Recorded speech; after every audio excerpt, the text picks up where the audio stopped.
In the explosive opening volume of the America Falls series, the collapse of modern society is set in motion.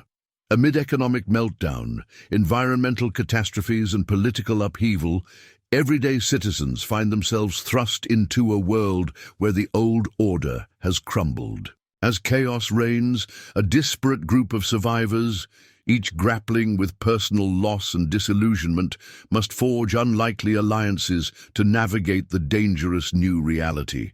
Their perilous journey through desolate cities and lawless territories exposes the fragility of civilization and the indomitable strength of the human spirit, setting the stage for a rebellion that could redefine the future. The sun set on Boston's skyline.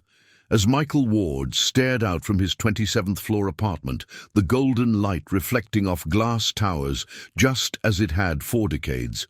Only this time, it felt different. He ran his weathered fingers over the silver pocket, watch his father had given him, a timepiece that had survived the Great Depression, 2 world wars, and now, perhaps, something worse. "It's happening again," he whispered to no one, watching as the third bank that week closed its doors, crowds gathering outside with panic in their eyes. In his 57 years, he'd seen cycles of boom and bust, but never had the air felt so heavy with foreboding. Tomorrow would change everything. He just didn't know it yet. Before we jump back in, tell us where you're tuning in from. And if this story touches you, make sure you're subscribed, because tomorrow I've saved something extra special for you. Michael Ward's apartment on Commonwealth Avenue had always been his sanctuary, a place where Boston's chaos remained safely below. This morning, as he poured his coffee from the French press, a ritual unchanged for 15 years, that sanctuary felt more like an observation deck for watching history unravel. The television flickered in the background, muted but captivating, with its urgent crawl of headlines, markets in freefall, emergency Federal Reserve meeting called, protests expand to 12 major cities. Michael had seen market corrections before, but something about this one carried the weight of inevitability. He took a long sip, savoring the bitter warmth while uncertainty churned in his stomach. "Not how I pictured retirement," he muttered, glancing at the framed photo of his late wife Eleanor. 5 years gone, and he still found himself speaking to her. She would have known what to make of all this. Eleanor had always possessed an uncanny ability to see through the noise, to discern patterns where others saw only chaos. Michael's phone buzzed. A text from his daughter, Sophia. "Dad, are you watching this? Should I be worried about my savings?" He stared at the message, uncertain how to respond. Sophia, at 32, had finally established herself as a trauma surgeon at Massachusetts General Hospital after years of grueling training. She'd inherited Eleanor's sharp mind and his own stubbornness, a combination that had carried her through medical school but left little time for financial planning. "Just precautions," he typed back. "Let's talk tonight." Michael knew it was more than precautions. As a retired financial analyst who'd navigated the 2008 crash, recognized the signs. This wasn't a correction, it was a reckoning. His doorbell rang, an unusual occurrence at 7:30 a.m. on a Wednesday. Through the peephole, he recognized his neighbor Diane Chen, 73, widowed, and perpetually prepared for disaster since surviving the Cultural Revolution in her youth. "Michael," she said before he could greet her, "have you been to the grocery store?" "Not since Sunday. Why? You should come see." She gestured toward the elevator, her usual composure fractured by urgency. 20 minutes later, they stood in the frozen food aisle of Whole Foods, staring at shelves already half empty. Around them, shoppers moved with quiet determination. Carts piled high with bottled water, canned goods, and batteries. Noon was panic buying. Not yet, but the undercurrent of anxiety was palpable. "It's been like this since they announced the bank holiday," Diane said softly. "People remember 2008, but this feels different." "It is different," Michael confirmed, reaching for the last bag of rice. "The fundamentals are worse, and the safety nets are gone." The pandemic stretched everything thin and we never fully recovered. Will you call your Sophia? Diane asked, her concern evident, already planning to. Michael's thoughts drifted to his son-in-law, Marcus, a National Guard officer currently deployed overseas. Sophia was alone in their suburban home, brilliant at saving lives, but perhaps unprepared to navigate what was coming. That evening, as predicted, the Federal Reserve announced temporary emergency measures. Michael watched from his living room as the Treasury Secretary's practiced confidence failed to mask the tremor in her hands. The markets had already closed down 1,200 points, their third consecutive day of massive losses. His doorbell rang again. This time it was Sophia, carry-on suitcase in hand, looking exhausted after her shift. "I took 3 days of emergency leave," she explained, stepping inside. "The hospital's in chaos, supply shortages, staff not showing up, and I couldn't shake the feeling that I should be here." Michael embraced his daughter, feeling the familiar mixture of pride and protectiveness. Good instincts. "So it's happening? Really happening?" Sophia asked, collapsing onto the sofa. The chief of surgery was talking about contingency plans, transitioning to wartime medicine protocols. "It's happening," Michael confirmed, pouring her a glass of his dwindling Scotch supply. "Not overnight, but faster than most people realize. The banking system has been vulnerable for years. Once confidence goes—" Sophia took the glass, but didn't. "Undrink." Marcus called from his base. "They're on alert status, though he couldn't say why." "Dad, what does this mean for—" "Everything." Michael considered his answer carefully. Eleanor would have offered comforting platitudes first, but Sophia had always preferred unvarnished truth, even as a child. "It means we're witnessing the end of an era," he said finally. "Not the end of the world, but the end of the world we've known. Systems collapse when they can no longer adapt to stresses. America has been stuck in adaptive failure for decades, politically, economically, socially. That's not comforting. It's not meant to be. But remember, your grandmother lived through the Depression. Your grandfather fought in World War II. Humans adapt. We rebuild." He tapped the pocket watch sitting on the coffee table. "Some things endure. But people suffer during transitions," Sophia countered, medical pragmatism asserting itself. "People die." "Yes," Michael acknowledged. "Which is why we prepare. Over the next 2 days, they did exactly that." Michael withdrew the maximum allowed from ATMs before they ran dry. They filled the pantry methodically, avoiding the increasingly crowded stores by shopping at odd hours. Michael retrieved the emergency supplies he'd maintained since Eleanor's.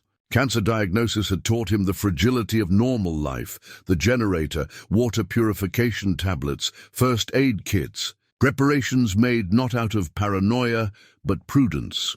On the third morning, they lost power for the first time.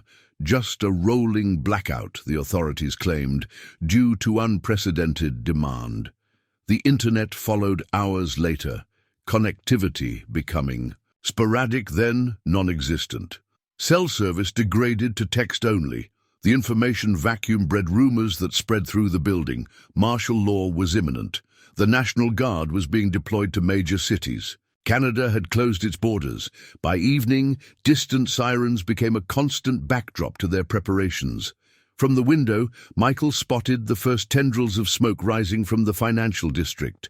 "I need to get to the hospital," Sophia said, watching the same smoke. "They'll be overwhelmed." "Not tonight," Michael insisted. "Roads aren't safe after dark now. First thing tomorrow." A sharp knock at the door interrupted them. Michael approached cautiously, baseball bat in hand, another concession to the new reality. "Mr. Ward?" called a vaguely familiar voice. "It's Raymond, from 12B. Building meeting in the common room. 5 minutes. 32 of the building's 48. Occupied units sent representatives to the impromptu meeting. Raymond Lopez, a retired Boston PD detective, had taken charge naturally. "We need to make decisions," Raymond addressed the anxious gathering. "City services are stretched thin. Police are focused on downtown. We're effectively on our own for security." Michael observed his neighbors with newfound perspective. Diane, Chen sat ramrod straight, taking notes.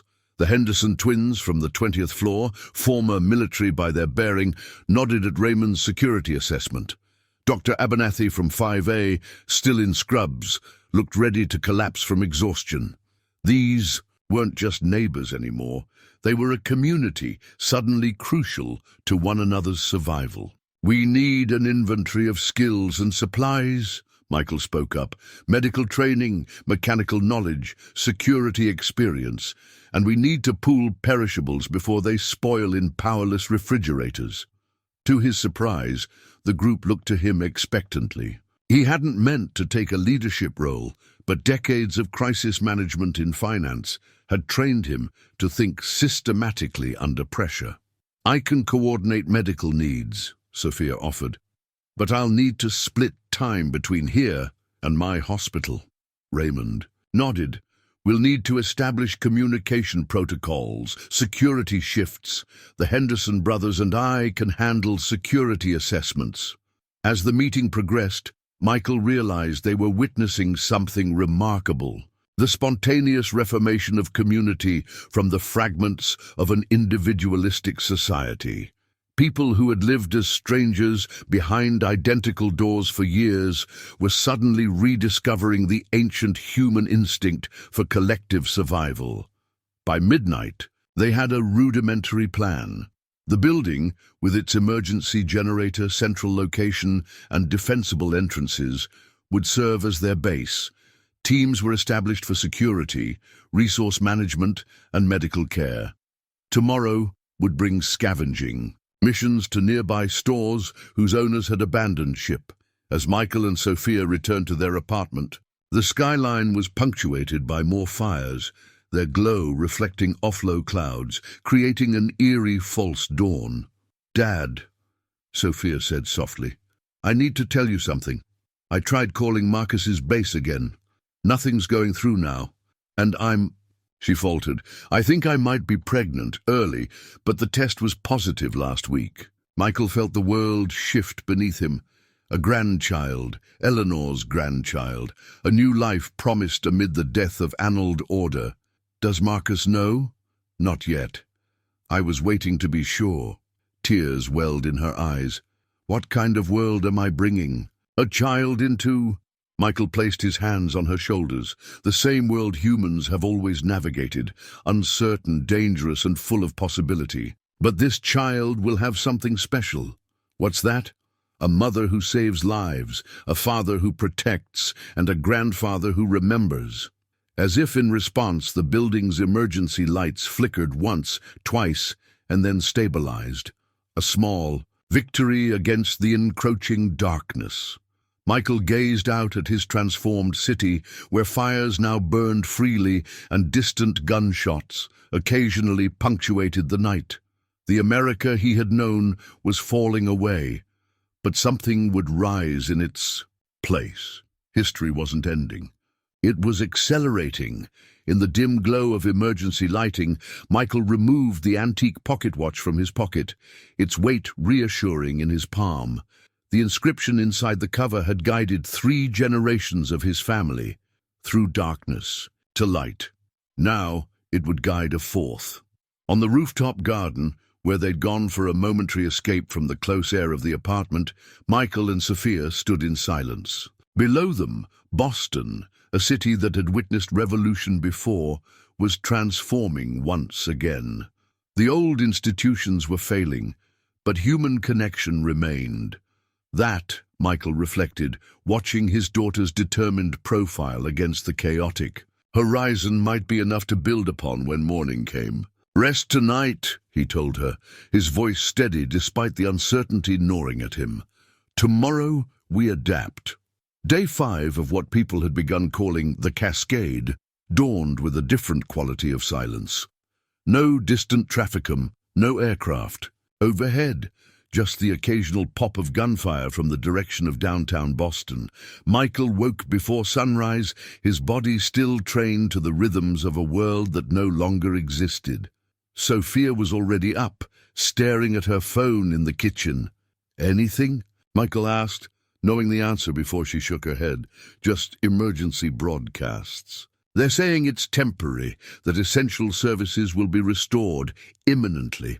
Her voice carried the skepticism of someone who'd seen too many trauma patients given false hope. "They always say that," Michael replied, checking their water. "Reserves. Until they can't pretend anymore." The building's common room had transformed into an impromptu command center. Raymond and the Henderson twins had established a security rotation. Diane Chen had emerged as a natural quartermaster, her childhood experiences in scarcity making her ruthlessly efficient at inventory management. Dr. Abernathy, despite his exhaustion, had converted the building's small gym into a medical station. Michael checked the duty roster he'd helped create. "I'm on the supply run today," he noted, checking his watch. "Downtown Target. We need antibiotics, more water purification tablets." Sophia frowned. "I should go with you. I know what medications to look for." "You're needed at Mass General." That was the agreement. Their conversation halted as Raymond burst through the door, radio in hand, face grim. "Presidential address in 5 minutes. They've got the emergency broadcast system running." Within moments, the common room filled with anxious residents. Someone produced an old battery-powered television, its rabbit ears adjusted for optimal reception. The static-filled screen revealed the Oval Office, but it was the Vice President who appeared, not the President. "My fellow Americans," she began, her normally confident demeanor replaced by barely concealed strain. "At 4:37 this morning, President Collins suffered a major cardiac event. He is currently under medical care, but I am temporarily assuming the duties of the executive office under the 25th Amendment." Murmurs rippled through the room. Michael exchanged glances with Raymond, who mouthed silently, "Convenient timing." "The challenges facing our nation are unprecedented," the Vice President continued. "The combined impacts of financial market failure, critical infrastructure attacks, and civil unrest require extraordinary measures. Effective immediately, I am declaring a state of national emergency and invoking the Emergency Powers Act." She detailed the provisions: nationwide curfew, deployment of military to urban centers, suspension of certain constitutional protections, freezing of financial assets to prevent further economic collapse. "May God bless America during this time of trial. We will emerge stronger." The broadcast cut to a blue screen with the presidential seal. For several moments, no one spoke. Diane broke the silence. "That's it then. It's official." "What's official?" asked one of the younger residents. "Martial law, essentially," Raymond explained, his ex-cop assessment clinical. "Military control, suspension of civil rights. They're losing control, and they know it." Michael watched the faces around him, not panic, but something more concerning: resignation. Only Sophia seemed to burn with the same unease he felt. "The supply run is more important than ever," Michael declared, standing. "We need to move before military checkpoints lock down the city." "I'm still coming with you," Sophia insisted. "I can check on the hospital after." Michael knew better than to argue. Within 20 minutes, they had assembled a team of 4. Michael, Sophia and the Henderson twins, James and Thomas. Raymond provided them with radios and crude maps marking reported trouble spots. "Be back before dark," he instructed. "If you're not, we'll assume the worst." "Comforting," Sophia muttered, checking the contents of her medical bag. Outside, the city had transformed. Abandoned vehicles littered Commonwealth Avenue. Storefronts gaped with shattered windows. Small groups of people moved quickly, purposefully, eyes watchful. No one made eye contact. "Stay tight, move fast," James Henderson instructed, the former Marine's training evident in his economic movements. No heroes. They proceeded toward downtown, encountering the first military checkpoint 3 blocks in. National Guardsmen, young and visibly nervous, manned a sandbagged position across Beacon Street.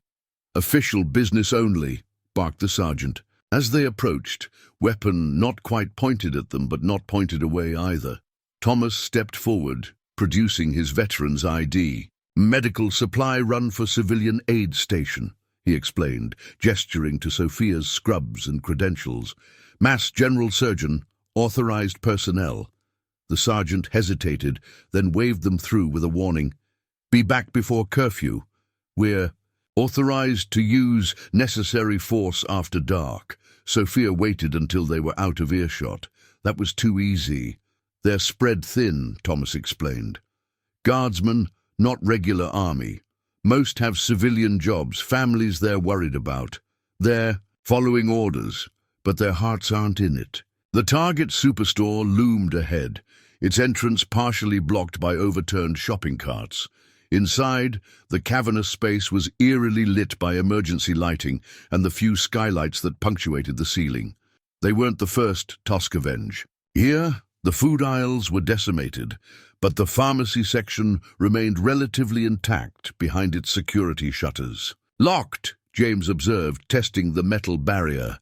Michael produced a small pry bar from his backpack. "Not for long." As they worked on the barrier, Sophia surveyed their surroundings, her surgical training making her hyper-aware of vulnerabilities. "Something's not right," she whispered. "It's too quiet." The pharmacy gate gave way with a metallic groan that echoed through the empty store. They froze, listening for any response to the noise. "Nothing. Quick now," Michael instructed. "Sophia, guide us." She moved efficiently through the shelves, selecting antibiotics, analgesics, and crucial maintenance medications for conditions like diabetes and heart disease. The others filled bags with bandages, disinfectants, and other supplies. The radio at Michael's hip crackled to life. "Ward team, be advised." Raymond's voice came through heavy with urgency. "Military convoys moving into the financial district. They're not National Guard. Heavy armor looks like regular army. Something big is happening." "Copy that," Michael responded. "We're almost done here." A distant boom rattled the store's windows, then another. Not gunshots, something larger. Explosions. Thomas identified immediately. "Downtown. We need to move," James urged, zipping his pack. They exited to find the sky above the financial district thick with black smoke. The distant crack of automatic weapons fire echoed between buildings. "That's not crowd control," Thomas said grimly. "That's engagement." Michael made a quick decision. "New plan. We get these supplies back to the building, then Sophia and I continue to Mass General. The hospital is the other direction from that," Sophia pointed out, gesturing toward the smoke. "Exactly." They moved quickly back toward Commonwealth Avenue, only to find their route blocked by a new military position. Not nervous guardsmen this time, but grim-faced soldiers with full combat gear and armored vehicles. "Alternative route," James whispered, guiding them down an alley. They navigated through service passages and back streets, the sounds of conflict growing louder. Twice they pressed into doorways as military vehicles rumbled past. "This isn't containment," Michael observed. "It's occupation." When they finally reached their building, Raymond met them at the service entrance, face ashen. "You need to see this," he said, leading them to the common room, where residents clustered around the battery-powered television. The screen showed aerial footage of clashes in major cities across the country: New York, Los Angeles, Chicago. The crawl beneath identified them as terrorist insurrections being contained by military forces. "That's not what we just saw," Sophia protested. "Those were citizens, not terrorists." "The narrative is being controlled," Michael said quietly. "Classic authoritarian playbook." The broadcast cut to the vice president, now flanked by military officers. "We have evidence that foreign operatives have infiltrated protest groups to foment revolution," she announced. "The threat to our national security cannot be overstated." She proceeded to outline new emergency measures: comprehensive communications blackout, suspension of public gatherings, mandatory identification checkpoints, and requisitioning of essential supplies. "This is for your protection," she concluded. "Cooperate with military personnel," Report suspicious activity. Together we will restore order. The broadcast ended with images of troops distributing water and food to grateful citizens, a tableau that bore no resemblance to the reality outside their windows. Sophia turned to Michael, her expression hardening with resolve. "I still need to get to the hospital." "Not now," Raymond intervened. "Military is locking down all critical infrastructure. Mass General will be fortified by now. My patients are being tended to by whoever could make it in," Michael finished gently. "You'll do more good here now." The building shuddered as another explosion rocked downtown. The Henderson twins moved to the windows, their postures alert. "Multiple fires," James reported. "Military helicopters overhead. This is escalating fast." Michael felt the weight of his pocket watch, a tangible link to a past that seemed increasingly distant. The America his father had defended, that he had built his life within, was convulsing before his eyes, not from external attack, but from its own contradictions finally reaching critical mass. "We need to make decisions," he announced to the gathered residents. "This building won't remain safe indefinitely. We need contingency plans." As night fell over Boston, the sky glowed orange with unchecked fires. From the roof, Michael and Sophia watched military convoys establish positions throughout the city. The America they had known was officially gone, transformed in less than a week from functioning democracy to military state. The point of no return had been crossed. Ahead lay only uncharted territory. 2 weeks into what the government now officially called the stabilization, Michael stood on the rooftop garden, surveying a transformed Boston. Military checkpoints controlled major intersections. Designated civilian resource centers had been established in public parks, where long lines formed daily for rationed water and preserved food. The financial district, partially destroyed in what officials called terrorist bombings, remained a restricted zone behind concrete barriers and razor wire.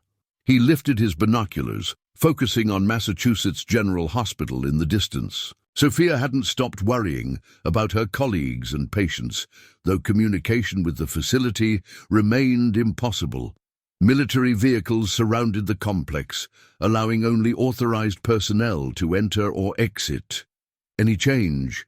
Diane asked, joining him with 2 steaming mugs of what passed for coffee these days, a bitter brew made from the dwindling supply of beans they'd scavenged. "Same patrols, same checkpoints." Michael accepted the mug gratefully. "But something's happening at the harbor. More naval vessels arrived overnight." Diane sipped her coffee, grimacing at the taste. "The building meeting is starting soon. Raymond wants you there." Michael nodded, pocketing his father's watch. A ritual that had become almost superstitious, a talisman connecting him to more stable times. The common room had evolved into a functional command center. Maps covered the walls, marked with security zones, resource locations, and danger areas. A crude communications hub of salvaged electronics occupied one corner, where Thomas Henderson constantly worked to restore some form of contact with the outside world. 36 residents gathered for the morning briefing, a routine that provided structure amid chaos. Their community had developed its own micro-society with assigned roles leveraging pre-collapse skills. Dr. Abernathy headed medical care. The Henderson twins managed security. Raymond coordinated operations. Diane oversaw supplies. Michael, to his surprise, had become the de facto leader, his financial background proving unexpectedly valuable in resource allocation and risk assessment. "Updates," Raymond began without preamble. "Water pressure dropped again this morning. We're down to 2 hours of flow per day, unpredictable timing. Electric grid still offline except for military zones. Curfew now starts at 6 instead of 8. "Food supplies?" someone asked. Diane consulted her meticulous inventory. 2 weeks at current rations. Protein sources are the main concern. Michael studied the assembled faces, thinner now, more weathered, but remarkably adaptable. Humans, he reflected, could normalize almost anything. "I have news," Thomas announced from his communications corner, holding up a modified radio. "I managed to boost our receiver, picking up transmissions from outside. The military channels." The room fell silent. "There are civilian broadcast networks forming," Thomas continued. "Amateur radio operators linking communities across New England. They're saying conditions vary widely. Rural areas with local food production are faring better. Some small towns have formed autonomous zones, refusing military oversight. Others have collapsed entirely." "What about the government?" Dr. Abernathy asked. "The real situation?" Thomas hesitated. "Reports are fragmented but consistent on some points. The president didn't have a heart attack. That was cover for a military-backed power transition. Martial law isn't temporary, and the terrorist attacks were actually civilian protests that escalated after military intervention." Murmurs rippled through the group. Michael exchanged glances with Sophia, who had suspected as much from the beginning. "There's more," Thomas added. "Organized resistance is forming in multiple regions. Military defections have started. Some National Guard units have refused orders to engage civilians." "That tracks with what I heard from my old academy contacts before communications went dark," Raymond confirmed. "Not everyone in uniform is following the new command structure." Michael absorbed this information, analyzing implications. "We need to decide where we stand," he said finally. "This building, this community, we've survived by keeping our heads down, but neutrality may not remain an option." "Are you suggesting we join a resistance?" someone asked incredulously. "Against the military?" "I'm suggesting we need information before the choice is made for us," Michael clarified. "We need eyes outside these walls, connections to other survivor groups, a better understanding of what's really happening." "I'll go," Sophia volunteered immediately. "I need to check on the hospital anyway." "Too dangerous alone," Raymond countered. "Military has been detaining medical personnel. They're too valuable." "I'll go with her," Michael stated, with a firmness that brooked no argument. "We'll take a radio, scout the hospital and the eastern neighborhood quadrants, back before curfew." The meeting continued, addressing water purification concerns, security rotations, and medical needs. Throughout, Michael noted the subtle shift in dynamics. 2 weeks ago, these people had been desperate for authorities to restore order. Now, suspicion of those same authorities colored every discussion. The social contract was evolving in real time. After the meeting dispersed, Sophia pulled Michael aside. "There's something else," she whispered, guiding him to a quiet corner. "I've been helping Dr. Abernathy with his patient logs. 3 people from the South Tower have the same symptoms: high fever, respiratory distress, unusual rash. It could be nothing, but your medical training says otherwise," Michael finished, reading her concern. "We have limited diagnostic capabilities, but if it's an infectious disease, containment in these conditions would be nearly impossible." The worry lines around her eyes had deepened in recent days. At 32, his daughter suddenly looked a decade older. All the more reason to reach the hospital, Michael decided.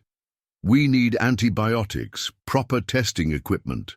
They prepared methodically for the expedition, packing light but essential supplies, water, emergency rations, a small medical kit.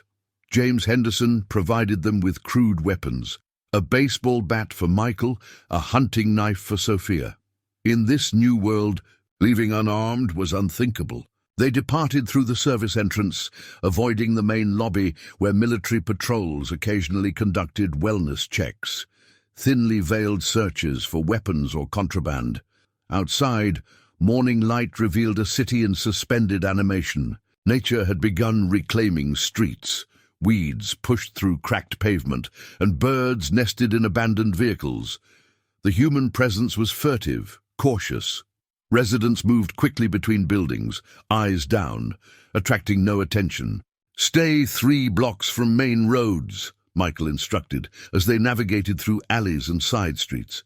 Military convoys stick to patrol routes. The spaces between are less monitored.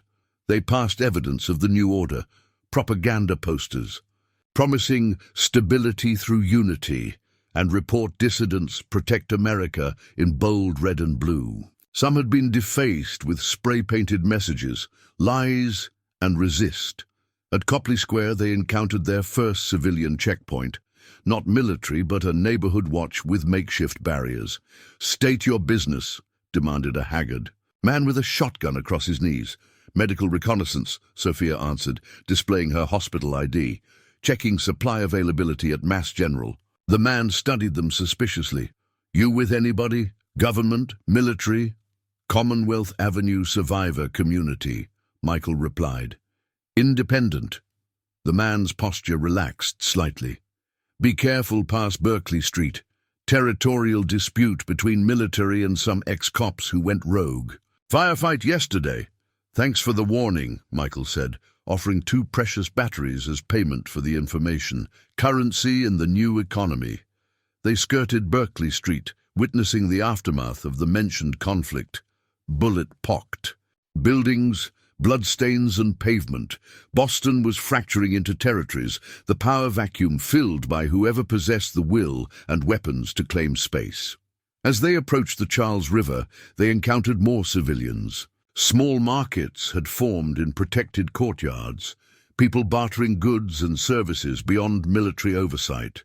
Information was the most valuable commodity, whispered between transactions. Which checkpoints were strict, where clean water could be found, which buildings had been commandeered. "It's adapting," Sophia observed. "Society, I mean, forming new structures." "Humans are resilient," Michael agreed. "The systems fail, but the connections remain." They paused in the shadow of an office building as a military patrol passed on. The adjacent street, not the uncertain National Guardsmen of the early days, but hardened soldiers with urban combat gear and assault rifles. Their vehicles bore an unfamiliar insignia. "That's not regular army," Michael whispered. "Different patches." "Private military contractors," came a voice from behind them. They whirled to find a figure in the shadows of a recessed doorway. A woman, in her 40s, wearing the remnants of a police uniform beneath a civilian jacket. "Easy," she said, hands visible and empty. "If I wanted to cause trouble, I'd have called that patrol over." "Who are you?" Michael demanded, baseball bat half raised. "Lieutenant Rebecca Torres, Boston PD, or what's left of it." She gestured toward the departing patrol. "Those aren't tour boys. They're mercenaries brought in when too many military units refused certain orders." Sophia stepped forward. "What orders?" "Firing on American civilians, for starters." Torres's expression hardened. "Mass arrests of dissidents, meaning anyone who questioned the emergency measures. Some of us cops refused to cooperate. Now we're classified as domestic insurgents. We're trying to reach Mass General," Michael explained, deciding Torres's information was too valuable to walk away from. "Are the roads passable?"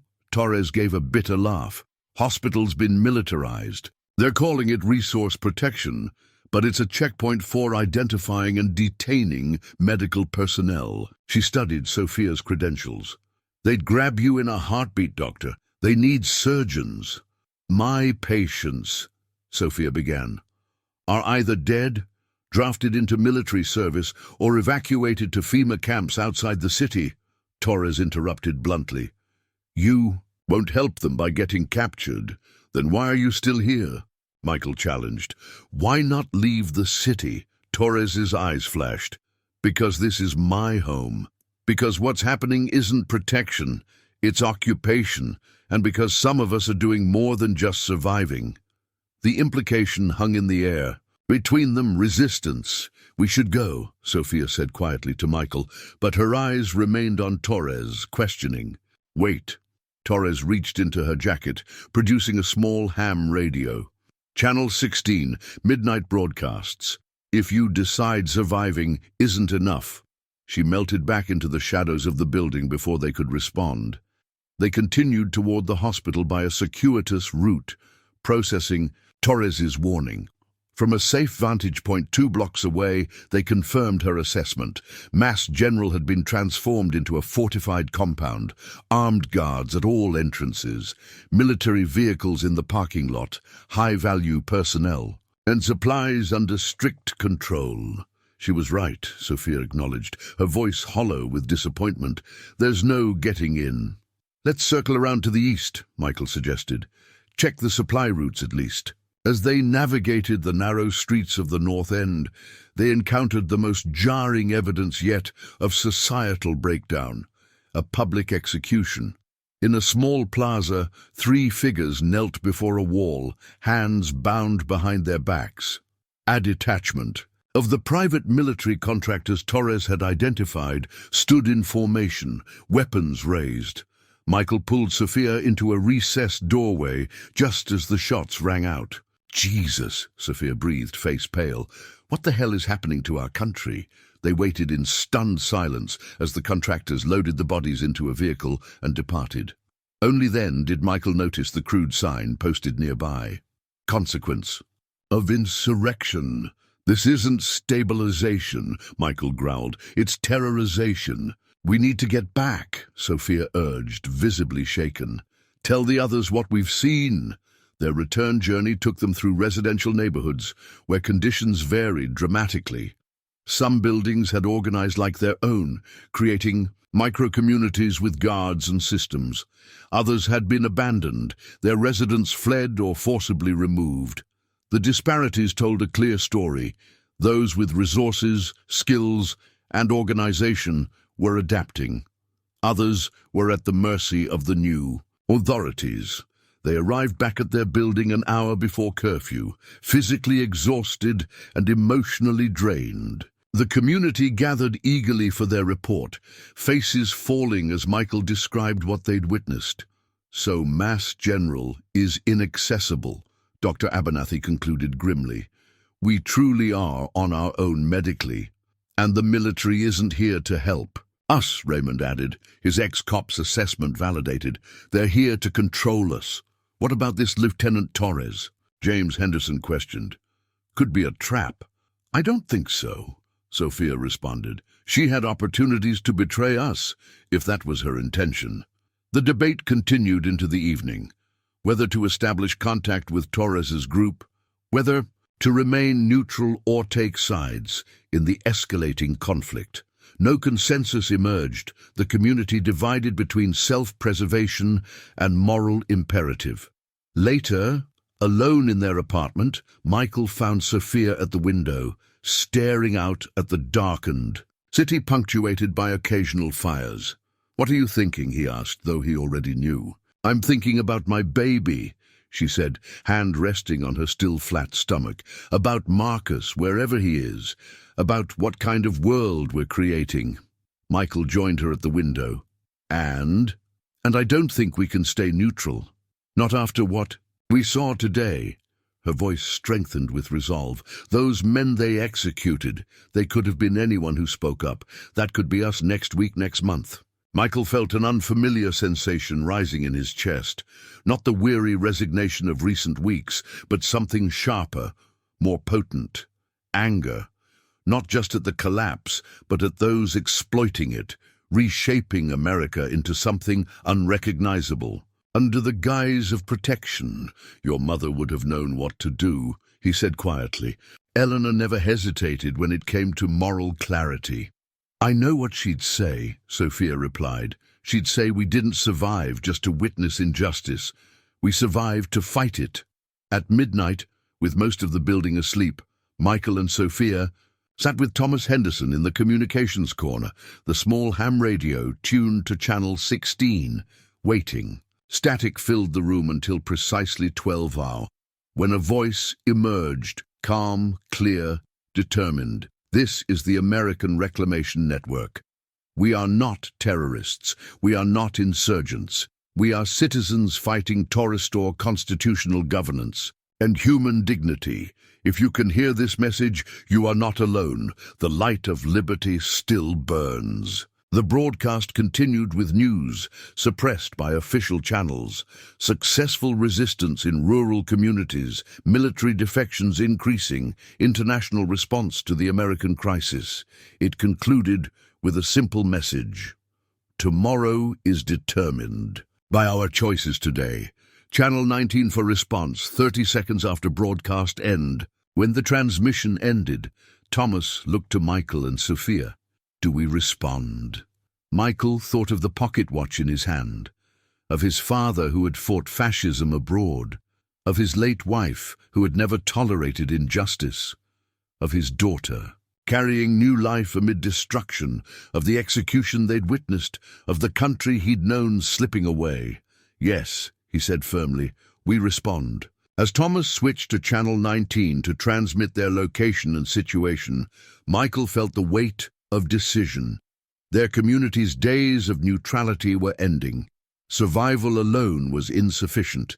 America was falling, but something would rise from its ashes, and they would help determine what that would be. Keep your voice down, Michael warned, as the community meeting threatened to erupt into open argument. 3 days had passed since their contact with the American Reclamation Network, and the building's residents remained deeply divided. You've made a decision that affects all of us, accused Harold Webster, a 70-year-old retired accountant from the 14th floor. If the military discovers we're in contact with resistance elements, they won't discriminate between those involved and those innocent. No one is innocent anymore, Diane Chen countered, her quiet voice carrying surprising authority. The moment they started executing civilians, neutrality became complicity. The common room had split into factions, those supporting contact with the resistance, those favoring continued isolation, and an uncertain middle group caught between principles and survival. Raymond, despite his law enforcement background, had surprised Michael by supporting engagement with Torres's network. We need to vote, Michael announced, cutting through the debate. Democratic processes don't end because society stumbles. Everyone deserves a voice in this decision. The vote was close. 22 in favor of establishing formal contact with the resistance, 19 opposed, with several abstentions. The community had chosen its path, however tentatively. That night, Michael, Sophia, Raymond and the Henderson twins met Lieutenant Torres in the basement of an abandoned church 6 blocks from their building. Torres had brought 2 associates, a former Army Ranger named Alvarez and a telecommunications engineer who only gave the name Pulse. Your building has strategic value, Torres explained without preamble, spreading a hand-drawn map across a dusty table. 12 stories, rooftop access, clear sightlines across the Charles. More importantly, you've maintained organization while other communities fragmented. We're not soldiers, Michael pointed out. Most of our residents are civilians, many elderly. We're all civilians, Alvarez corrected. The distinction now is between those who accept what's happening and those who resist it. Pulse, the engineer, focused on more practical matters. Your building's generator and your ham radio setup are resources we need. Communications infrastructure is the backbone of resistance. What exactly are you resisting? Sophia asked, the fundamental question hanging between them. And what are you fighting for? Torres exchanged glances with her companions. You deserve clarity before commitment. We're fighting against the military-industrial coup that's using economic collapse as cover for seizing permanent control. The emergency government has no intention of restoring democratic processes. As for what we're fighting for, Alvarez continued, the restoration of constitutional governance. No emergency powers, no martial law, no detention without trial. Your goals are admirable, Raymond acknowledged, but your methods matter too. We won't support indiscriminate violence, regardless of justification. We're not terrorists, Torres stated firmly. Our operations focus on communications restoration, resource liberation from military stockpiles, and establishing safe zones for civilians. We engage military forces only when directly threatened. The discussion continued for hours, hashing out principles, boundaries, and practical arrangements.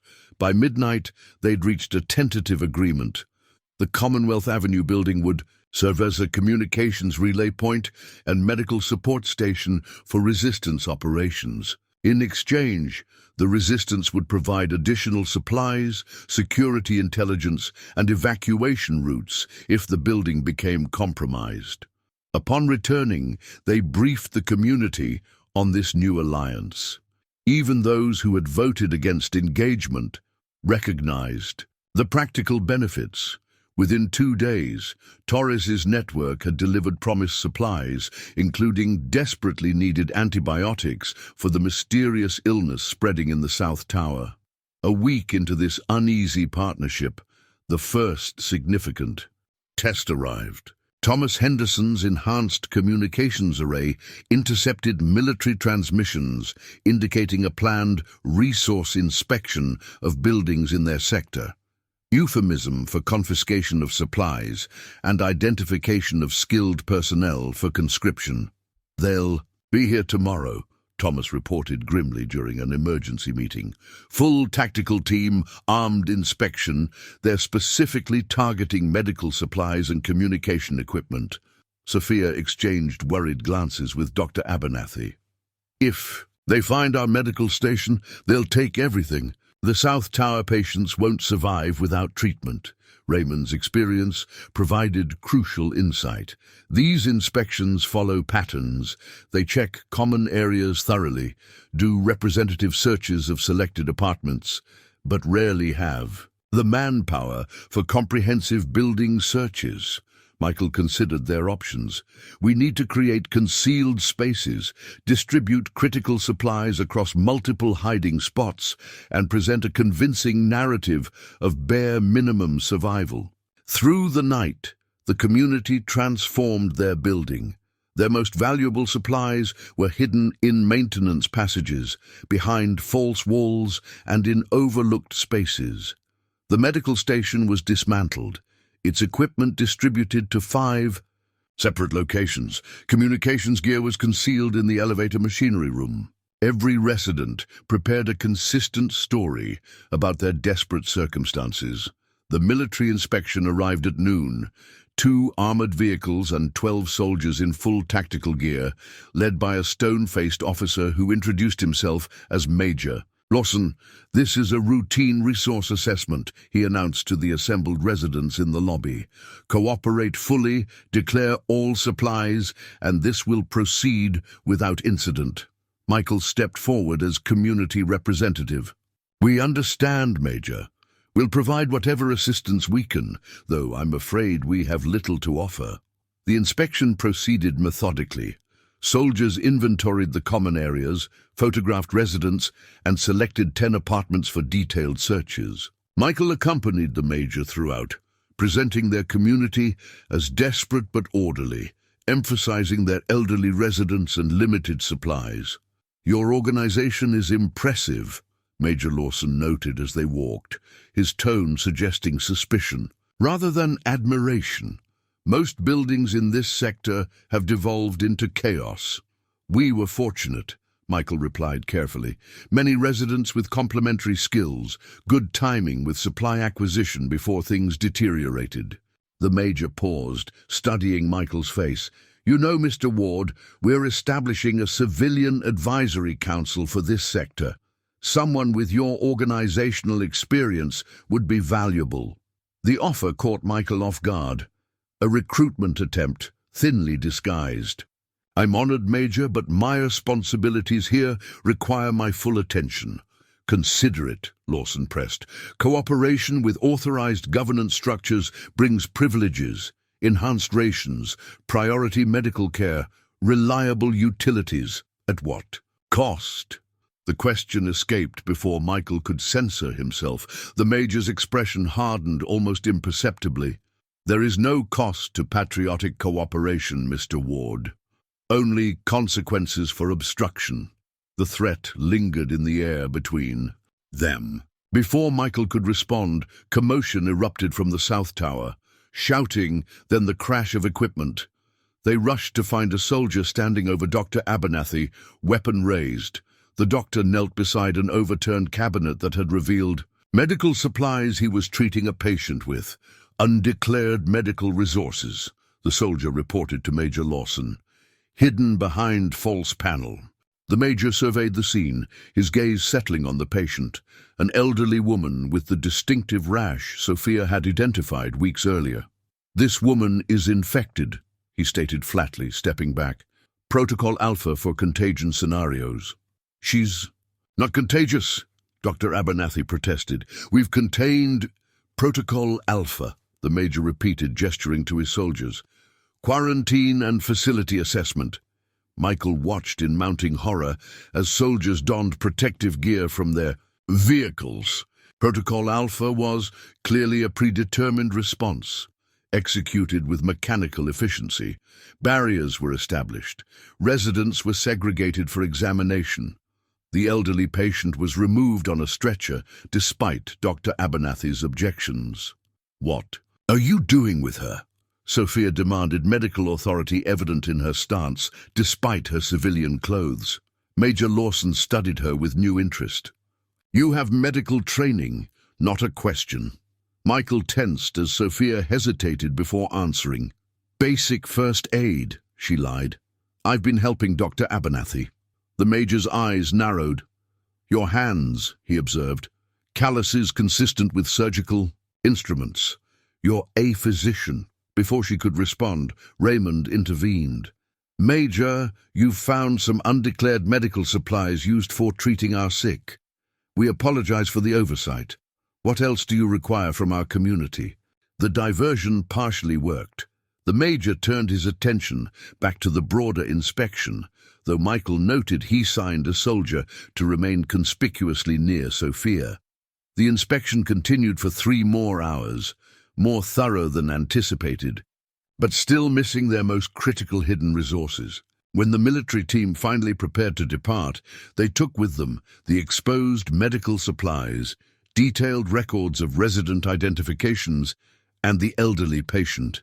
"Your community will remain under observation," Major Lawson informed Michael. As they stood in the lobby, "The infected resident will be transferred to a specialized containment facility. We'll return tomorrow to conduct further assessment for potential outbreak." After the military vehicles departed, the community gathered in stunned silence, the inspection's violation still palpable in the air. "They're not coming back for health assessment," Raymond stated what everyone suspected. "They're coming back for Sophia and probably Dr. Abernathy. That major recognized medical training, and they're conscripting healthcare workers. They'll take our remaining supplies too," Diane added, "and establish permanent monitoring." Michael made a swift decision. "We need to contact Torres, now." Within an hour, Torres and Alvarez arrived through the building's rarely used underground parking access. Their reaction to the inspection report confirmed the community's worst fears. "Protocol Alpha isn't about disease containment," Torres explained grimly. "It's their classification for locations with high-value personnel or resource concentration. They'll return with a larger force, extract anyone with useful skills, and likely relocate the remaining residents to a civilian resource center, essentially a work camp." "What options do we have?" Michael asked. "Evacuation," Alvarez answered. "Immediately. We have a network of safe houses outside the city. We can move your people in stages, starting tonight with the most vulnerable. Your medical personnel, communications specialists, anyone the military would specifically target." The community meeting that followed was brief and solemn. Unlike previous debates, this decision faced no significant opposition. The military inspection had shattered any remaining illusions about temporary emergency measures or benevolent protection. "We begin evacuation at midnight," Michael announced. "First group includes Sophia, Dr. Abernathy, Thomas Henderson, and anyone with military or law enforcement background who might be targeted for conscription. Raymond will coordinate the evacuation sequence." As preparations accelerated, Michael found Sophia in their apartment, packing essential medical supplies into a backpack. "I don't want to leave you," she said without preamble. "You have to," Michael replied, the weight of separation heavy between them. "You're carrying the next generation, and your skills make you a primary target. What about you? You're hardly inconspicuous. They've identified you as the leader." Michael smiled grimly. "I'll be in the second evacuation group tomorrow." "A night. There are still arrangements to make, people to prepare." Sophia hugged him fiercely. "Dad, this isn't like your financial crisis management. You can't stay behind to make sure everyone else gets out." "I learned crisis management long before finance," he reminded her gently. "From your grandfather's stories of war, from your mother's battle with cancer. Sometimes leadership means being the last one out." At midnight, the first evacuation group assembled in the basement. 14 people, medical personnel, communications experts, and those with military backgrounds, preparing to vanish into the resistance network. Torres's people had arrived with identification papers, route maps, and civilian clothing designed to pass checkpoints. "Stay off main roads," Torres instructed. "Move in groups of no more than 3. If challenged, present your work authorization documents and maintain your cover story. Essential personnel reporting for shift change at the Eastern Civilian Resource Center." Michael embraced Sophia one last time. 24 hours, he promised. "I'll see you at the safe house tomorrow night." "Be careful," she whispered, pressing something into his hand. The ultrasound image she'd somehow obtained weeks earlier, showing the first grainy evidence of his grandchild. "We're both waiting for you."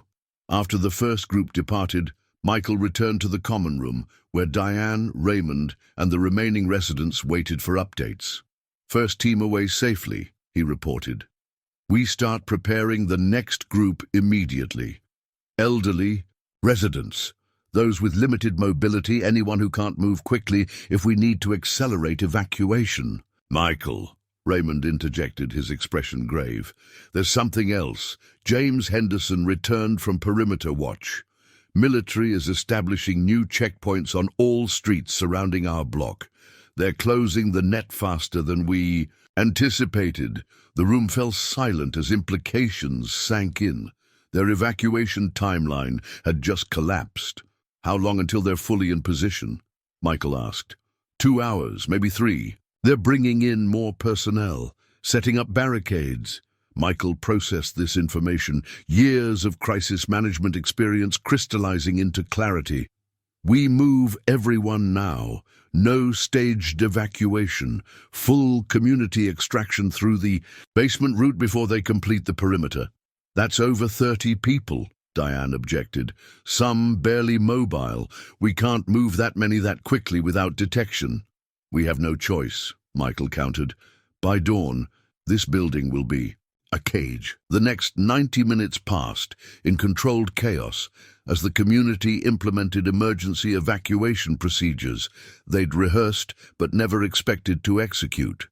Essential supplies were distributed according to carrying capacity. Mutual aid partners were established for elderly or infirm residents. Escape routes were confirmed with Torres's network via encrypted radio. Michael moved through the building, providing calm reassurance, confirming preparations, embodying the leadership that had sustained their community through weeks of collapse, all while the pocket watch in his hand ticked steadily, its weight a reminder of previous generations who had faced their own world-altering crises. 2 hours after midnight, the basement access route opened one last time. Torres herself arrived, accompanied by 6 resistance members equipped for escort duty. "Military cordon is tightening," she reported breathlessly. "We have maybe 40 minutes before they control all exit points. Your people need to move now, in consecutive groups, 2 minutes apart." Michael turned to Raymond. "Start the sequence. Elderly first, then families, then able-bodied." As residents began their staggered departure, Michael performed a final sweep of the building with James Henderson, ensuring no one was overlooked or left behind. They checked each floor methodically, securing abandoned apartments, erasing evidence of organization. "That's everyone," James confirmed, as they completed the 10th floor. Last group is probably reaching the tunnel entrance now. Michael nodded, feeling a strange mixture of relief and melancholy. For 6 weeks, this building had been their ark amid societal collapse, a community forged from necessity and sustained by shared purpose. Now it would stand empty, its residents scattered to the winds of resistance. As they descended to the lobby for their final exit, headlights swept across the front entrance. Military vehicles, arriving ahead of schedule. Back entrance, Michael decided instantly, pulling James toward the service corridor. They had nearly reached it when the main doors burst open. Major Lawson entered, flanked by armed soldiers. No longer maintaining the pretense of a resource inspection. "Michael Ward!" the Major called, his voice echoing in the empty lobby. "I believe we have an appointment to continue our discussion about civic cooperation." Michael pushed James into the service corridor. "Go, get to the basement route. Tell them I'm right behind you." James hesitated. "Michael, that's an order," Michael hissed. "I'll delay them. Make sure our people get clear." As James disappeared reluctantly down the corridor, Michael turned to face Major Lawson.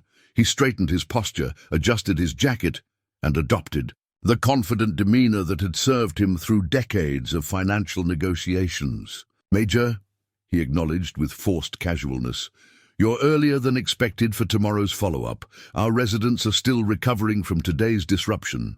Lawson's expression revealed nothing as soldiers fanned out through the lobby. "Where are they, Mr. Ward? Your residents, your doctor, your organization?" Michael spread his hands in a gesture of innocent confusion. "Most are sleeping, I imagine. It's the middle of the night." The Major stepped closer. "I didn't become an officer by being naive. Your building had 63 occupants this afternoon. My thermal scanners show fewer than 5 heat signatures now. Where have they gone?" "Perhaps your equipment is malfunctioning," Michael suggested mildly. "Or perhaps you've miscounted. Would you like me to help you locate specific residents you're concerned about?" Lawson's patience visibly thinned. "We don't have time for games. This building is now under military authority. All occupants are subject to relocation to authorized civilian containment centers." As the confrontation continued, Michael calculated time in his head. If he could delay the Major another 10 minutes, the last evacuation group would reach the tunnel system, connecting to the Resistance's underground route. Every minute of distraction increased their chances. "I understand," Michael responded, his tone reasonable. "But surely there are protocols for such relocations, documentation, proper authorizations. As community representative, I'd need to review those before cooperating." The Major's facade cracked. "Enough! Your cooperation is not requested, it is required. Your community harbors individuals with skills essential to national recovery. Withholding those resources constitutes sedition under Emergency Measure 17. "Interesting interpretation of the law," Michael observed, deliberately provocative now. "I wasn't aware the Constitution had been suspended along with civil liberties." The statement struck its intended target. Lawson's expression darkened with genuine anger. "The Constitution serves the nation, Mr. Ward, and the nation requires order to survive. Your philosophical objections are noted but irrelevant." He gestured to his soldiers. "Secure the building, find the residents. Anyone attempting to evade authorized personnel is to be detained using necessary force." As soldiers rushed to implement these orders, Michael felt the weight of his pocket watch. He had bought his community the time they needed. Now he faced his own decision: attempt escape through rapidly closing routes or surrender to protect their evacuation. The choice, in the end, wasn't difficult. Eleanor would have understood. Sophia would carry forward. The community would survive. "They're gone, Major," Michael stated calmly. "Every last one. And you'll never find them." Lawson's face contorted with fury. "Where?" Michael smiled, the serene expression of a man who had already won the most important battle. "To continue what America is supposed to be, not what you're turning it into."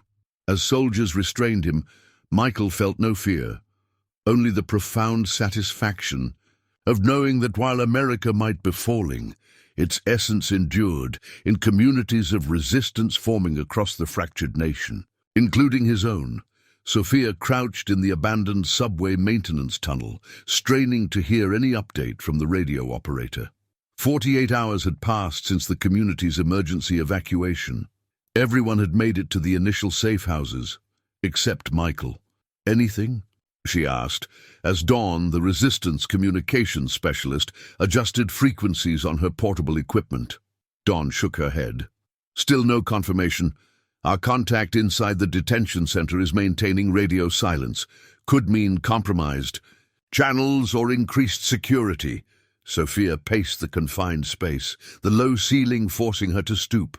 Their temporary shelter, a former utility junction beneath Government Center, housed 30 evacuees from their building, while resistance coordinators arranged transport to more permanent locations outside the city. "We need to know if they have." "Him," Sophia insisted, hand unconsciously moving to her belly. "If he's at the Federal Building Detention Center, we need extraction plans." "Sophia," Raymond intervened gently, "Torres has made it clear they don't have resources for detention center extraction. The risks are too high." "So we just abandon him?" Her voice rose despite efforts to maintain composure. "After everything he did to get yous out." "No one's abandoning anyone," Torres stated firmly, entering from the adjacent chamber. "But this situation just got more complicated." She gestured for them to follow her into what served as their operations room, a concrete chamber, filled with maps, communications equipment, and a dozen resistance operatives. "New information," Torres announced, unfolding a map across their planning table. "We've confirmed your father is being held, but not at the federal building. They've taken him to the special interrogation facility at the harbor." "The what?" Sophia asked, dread pooling in her stomach. "It's where they take high-value detainees," explained Alvarez, pointing to a circled location on the map. "The old Coast Guard station, repurposed. More secure than the federal building, specialized interrogation personnel." Sophia felt the blood drain from her face. "Interrogation? You mean torture?" Torres didn't sugarcoat her response. "These aren't conventional military forces anymore. The units operating that facility answer to contractors, not the traditional chain of command. Their methods are unrestricted." "Then we move faster," Sophia insisted. "There's more," Torres continued, her expression grave. "We've intercepted communications about why they're so interested in Michael specifically.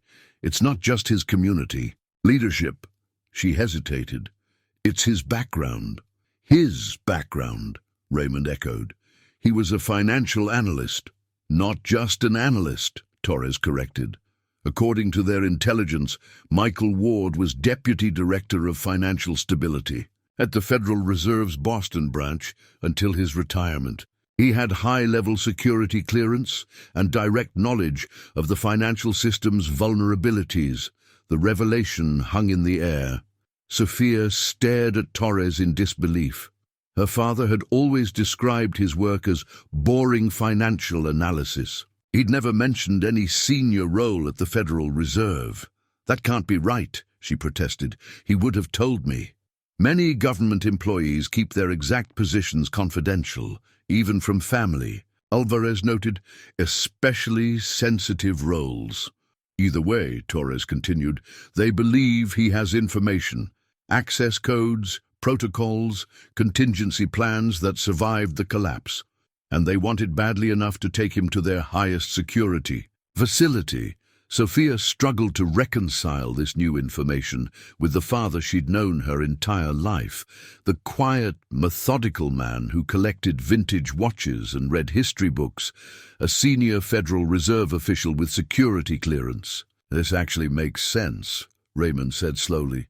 "His crisis management skills, his strategic thinking, his information analysis, those aren't typical financial analyst traits. And remember how he predicted the collapse weeks before it happened. The preparations he started early." Sophia's mind raced through memories, her father's careful avoidance of photographs, his reluctance to discuss work details, the secured home office she wasn't allowed to enter as a child. The pieces aligned with disturbing clarity. If he has this information, Thomas Henderson asked quietly, what would they use it for? Torres exchanged glances with her lieutenants. The emergency government isn't just maintaining order. They're reconstituting financial control systems. Digital assets, federal reserves, banking networks. With the right access codes and protocols, they could rebuild the financial architecture to serve their interests permanently.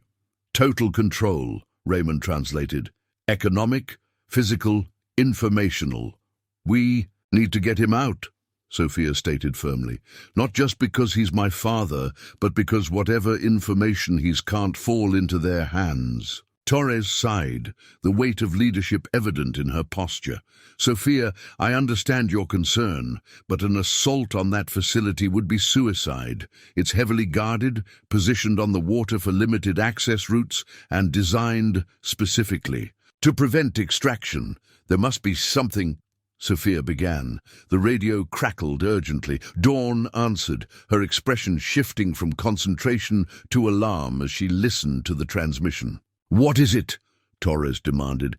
It's from our harbor informant, Dawn reported. Major military movement at the harbor facility. They're preparing to transport a high-value detainee. Helicopter on standby. Security teams mobilizing. My father, Sophia whispered.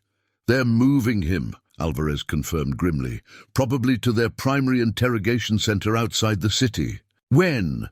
Torres asked sharply. Within the hour, Dawn replied. Weather system moving in has pushed up their timeline. The operations room erupted into frantic activity as resistance members assessed options, checked equipment, calculated routes. Sophia stood still amidst the chaos, a terrible clarity descending upon her. This is our only chance, she stated, her voice cutting through the commotion. Once he's airborne, we lose him. Torres studied the maps, her tactical mind visibly processing. Possibilities. A direct assault is still impossible, but a transportation intercept, potentially viable. She traced routes with her finger. They'll move him from the facility to the helipad here. That means a ground transport phase, approximately half a mile. Vulnerable point, Alvarez agreed, but we'd need a distraction, something to thin their security perimeter. The storm system, Raymond suggested, pointing to weather data on their secondary display. First major storm since the collapse. They'll be concerned about maintaining communications, visual sightlines. Torres nodded slowly, a plan forming. We could use the harbor emergency protocols against them, trigger false alarms in adjacent sectors, divide their response teams. We'd still need a direct action team, Alvarez cautioned. 4 operators minimum, with tactical equipment we don't currently have. Yes, we do, came a new voice from the entrance. Sophia turned to see James Henderson enter, accompanied by 3 uniformed National Guardsmen she didn't recognize. Staff Sergeant Marcus Reynolds, the lead soldier, introduced himself, removing his helmet. 113th Engineer Battalion. Marcus, Sophia breathed, disbelieving. Her husband stood before her, thinner and more weathered than she remembered, but undeniably alive. We've been operating independently since our commander refused illegal deployment orders, Marcus explained, as Sophia embraced him fiercely. Maintaining essential infrastructure, protecting civilian evacuation routes. James Fundus yesterday at our outpost near Cambridge. How many troops? Torres asked. Professional assessment temporarily overriding the emotional reunion. 23 combat-ready personnel, 2 transport vehicles, standard-issue equipment, Marcus reported. And we're not the only unit that's broken from command structure. There's a growing network of military personnel refusing to support the emergency government. The military is fracturing, Torres realized, just like our intelligence suggested. Not fracturing, Marcus corrected. Remembering our oath to the Constitution, not to any temporary authority. He turned to Sophia. When James told me about Michael, I mobilized immediately. We're here to help. This changes the operational picture, Torres acknowledged, returning to the map. With military personnel and equipment, we could establish a credible interception point here, where the coastal road narrows before reaching the helipad. The next 30 minutes passed in a blur of tactical planning. Marcus's National Guard unit provided the missing elements, trained personnel, communications equipment, and legitimate military identification that could momentarily confuse response protocols. Torres's resistance network contributed intelligence, diversion capabilities, and escape routes. As the makeshift rescue team prepared for deployment, Sophia insisted on joining, her medical training potentially crucial if her father had been subjected to interrogation techniques. "This isn't open for debate," she told Marcus when he protested. "I'm going." "It's not about your capabilities," he argued. "It's about our child." Sophia finished quietly, watching realization dawn on his face. "Yes, I'm pregnant. And yes, I'm still going. Because this child deserves to know their grandfather, and because my father would do the same for any of us." Marcus absorbed this news, emotions warring across his features. Finally, he nodded. "You stay in the secondary vehicle.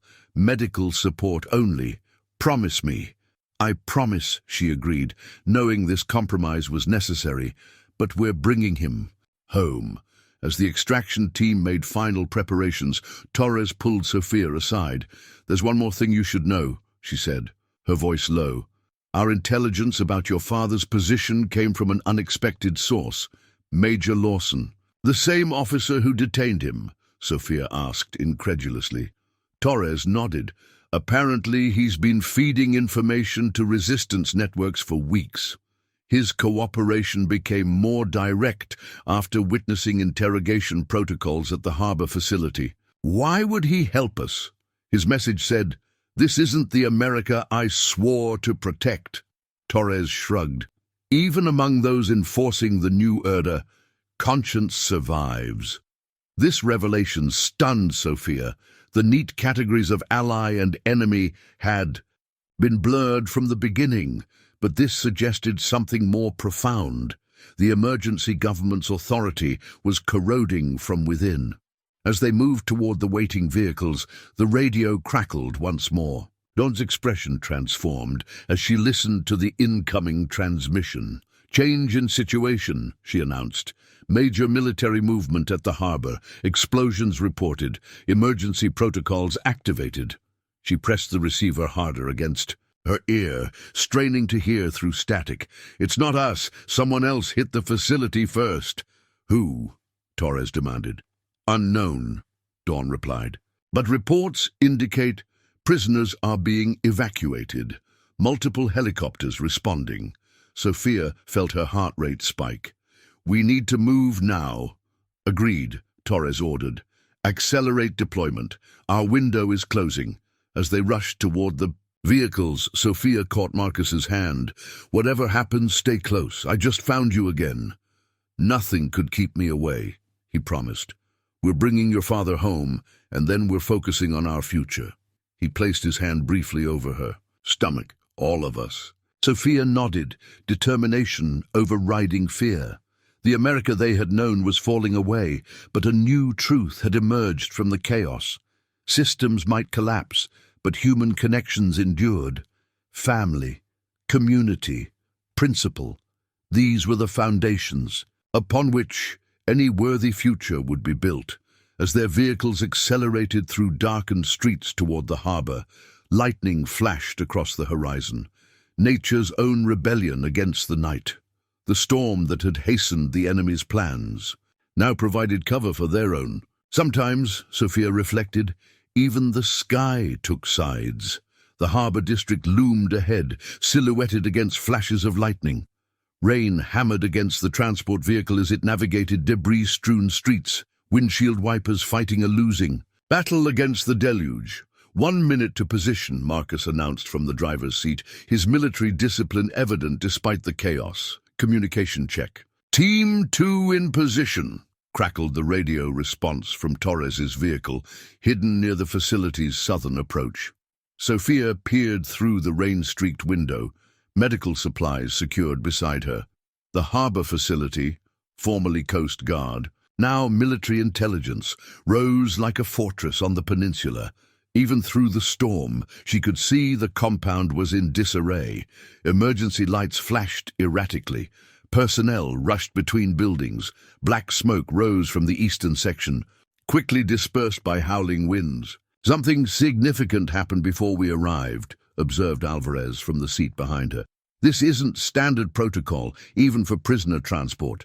"Possible internal conflict," Marcus suggested, slowing the vehicle as they approached their designated intercept position, a narrow section of coastal road where any transport from the facility would be funneled. Military factions have been fracturing for weeks. They positioned the vehicle at an angle across an intersecting maintenance road, creating the appearance of a security checkpoint. Marcus and two guardsmen donned full tactical gear, indistinguishable from authorized military in the storm's darkness. "Sophia, stay in the vehicle until we secure the situation," Marcus instructed, checking his weapon. "If something goes wrong, Torres has the fallback coordinates." She nodded, throat tight with anxiety and determination. "Be careful." "Always am," he replied with the ghost of a smile that reminded her of easier days. "Communications active at all times." As Marcus and his team took positions, Sophia monitored the tactical radio. The resistance network had hacked into military frequencies, providing crucial awareness of the facility's status. "Central Command to Harbor Base, report status," demanded. An authoritative voice through static. "Harbor Base responding," came the strained reply. "Facility compromised. Internal security breach, eastern perimeter. High-value detainees being evacuated to secondary location. Identify breach origin." A pause then. "Unknown, sir. Initial assessment suggests internal personnel." Sophia's pulse quickened. Internal personnel. Lawson, perhaps. The major whose conscience had finally outweighed his orders. "Transport Alpha departing now," the radio continued. 3 vehicles, high-value package, in Vehicle 2. "Request aerial support." "Negative on aerial," came the response. "Storm conditions preclude helicopter deployment. Proceed to secondary extraction point for water transport." Marcus's voice cut through on their secured channel. "They're coming. 3 vehicles. Approaching from the main gate." Sophia watched through the windshield as headlights appeared through the driving rain, cutting through darkness like searchlights. 3 armored transports moved in tight formation, approaching the checkpoint. "Everyone in position," Torres confirmed through their earpieces. "Remember, controlled engagement only. We need the center vehicle intact." The lead transport slowed as it approached the impromptu checkpoint.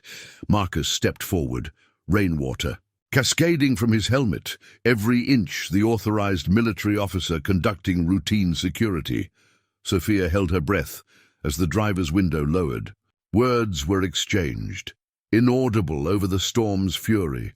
Marcus examined documents, nodded with appropriate military crispness, then signaled the vehicles to proceed. As the lead transport moved past the checkpoint, Marcus gave the prearranged signal, a casual adjustment of his tactical vest. Everything happened at once. Torres's team deployed the spike strip, concealed by rainwater already pooling across the road. The lead vehicle's tires burst with synchronized precision. As it skidded, the third transport braked sharply. In that moment of confusion, Marcus and his team launched their assault, tactical precision targeting the center vehicle where Michael was being transported. Flashbang grenades temporarily blinded the escorts. Resistance fighters emerged from concealed positions. The extraction had been planned as a surgical operation. Disable the escorts, secure Michael, retreat before reinforcements arrived. But plans rarely survive contact with reality. As resistance, fighters approached the center vehicle, its doors burst open from within. Guards tumbled out, already engaged in battle, not with the extraction team, but with each other. Within the transport, a firefight had already been underway. Through the chaos of rain and muzzle flashes, Sophia glimpsed the interior. 3 military personnel down, a figure in civilian clothes struggling with a guard. The unmistakable profile of Major Lawson, fighting alongside the civilian against his own forces. Internal conflict confirmed, Alvarez reported tensely. The Major turned against transport security.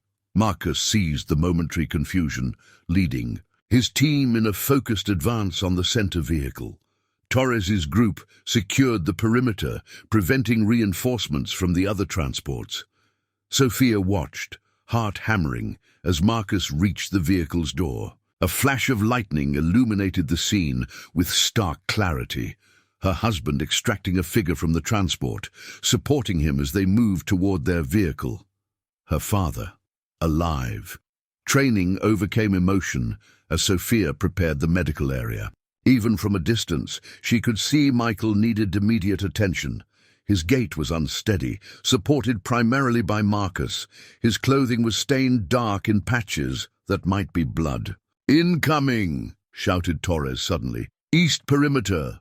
Headlights appeared through the curtain of rain, reinforcements from the facility responding faster than anticipated. The extraction window was closing. Marcus accelerated, half-carrying Michael, and toward their vehicle. Behind them, Lawson provided covering fire, his alliance now unambiguously revealed. "Get them out of here!" Torres commanded through the radio. "We'll hold the perimeter." As Marcus reached the vehicle, Sophia flung the door open. Together they pulled Michael inside. His face was barely recognizable, bruised, one eye swollen shut, dried blood tracking from his temple down his neck. "Dad," she whispered, medical assessment immediately overriding emotional response. Potential concussion. Broken ribs from his labored breathing. Dehydration evident in his cracked lips and sunken eyes. "Sophia," he rasped, recognition flickering in his one open eye. "You shouldn't be here." "Always the protector," she replied, administering emergency first aid as Marcus accelerated the vehicle away from the firefight. "Even half dead." "Lawson," Michael managed, trying to look back. "He helped." "He's with Torres," Marcus assured. "Him navigating the vehicle through increasingly flooded streets. They're creating a diversion for our escape." As they sped away from the harbor, Sophia checked her father's vital signs, stable despite his injuries. No immediately life-threatening wounds. The interrogation had been brutal but calculated, damage without permanent impairment, pain without release. "They wanted access codes," Michael explained haltingly as she cleaned his facial wounds. "Federal Reserve redundancy systems, contingency protocols." Each word seemed to cost him tremendous effort. "Didn't give them anything." "Save your strength," Sophia urged, administering pain medication from their limited supplies. "We're getting you to safety." "Not safe anywhere," Michael insisted, gripping her arm with surprising strength. "What they're planning, worse than you know." Marcus navigated through flooded streets, following the escape route planned by Torres's network. The storm continued its assault, transforming Boston into a treacherous maze of water-filled streets and wind-scattered debris. "2 vehicles in pursuit," Alvarez reported tensely from his monitoring position. "Military transport class, closing fast." Marcus nodded grimly, taking a sharp turn down a narrow side street. "They'll expect us to head for the tunnels. We need to change the plan." "The harbor," Michael suggested, his voice stronger as the medication took effect. "Small craft docks on the north side, used for Coast Guard auxiliary before the collapse." "Too exposed," Marcus objected. "Not in this storm," Michael countered, "and they won't expect it, moving toward water instead of away from it." Sophia recognized her father's strategic mind reasserting itself despite his injuries. Even now, he was calculating angles, assessing options, adapting to changing circumstances. "He's right," Alvarez confirmed after consulting their area map. "North Harbor has multiple exit channels. In this weather, visibility is near zero. Small craft could navigate passages the military vessels can't. Marcus adjusted their route, the vehicle splashing through increasingly deep water as they approached the harbor's northern edge. Behind them, pursuit vehicles struggled to maintain visual contact through the storm's fury. "Torres, do you copy?" Marcus transmitted. "Change in extraction route. North Harbor small craft facility. Need water transport support." The radio crackled with interference before Torres's voice emerged through static. "Copy that. Water team alerted. Dock 3. 10 minutes." As they abandoned the vehicle at the harbor's edge, the full force of the storm hit them. Hurricane-strength winds drove rain horizontally, reducing visibility to mere feet. Sophia and Alvarez supported Michael between them as Marcus scouted ahead, leading them toward the small craft docks. "Status on pursuit," Sophia shouted over the howling wind. "Lost visual contact," Alvarez replied. "Storms providing better cover than any operation could plan for." They reached the docks to find them partially submerged by the storm surge. Wooden planks heaved with each wave. Marina buildings had been abandoned early in the collapse, their windows shattered, contents long since scavenged. "Dock 3, Marcus identified, pointing to a partially sheltered berth where the waves were somewhat diminished. "Now we wait for Torres's water team." Huddled in the dubious shelter of a maintenance shed, Sophia continued tending to her father's injuries. Despite his obvious pain, Michael remained focused on communicating what he'd learned during captivity. "The key to emergency government isn't what it appears," he explained between labored breaths. "Not military taking control during crisis. Something else entirely." "What do you mean?" Marcus asked, dividing his attention between Michael's intelligence and security monitoring. "Corporate interests," Michael replied. "Defense contractors, private security firms, technology conglomerates. They've been positioning for this collapse for years.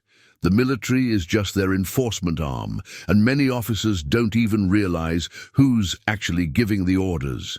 "A corporate coup," Sophia translated, the pieces aligning with disturbing clarity. "Using economic collapse as cover." Michael nodded weakly. "That's why they wanted the Federal Reserve protocols so badly. Not to restore the economy, but to control it.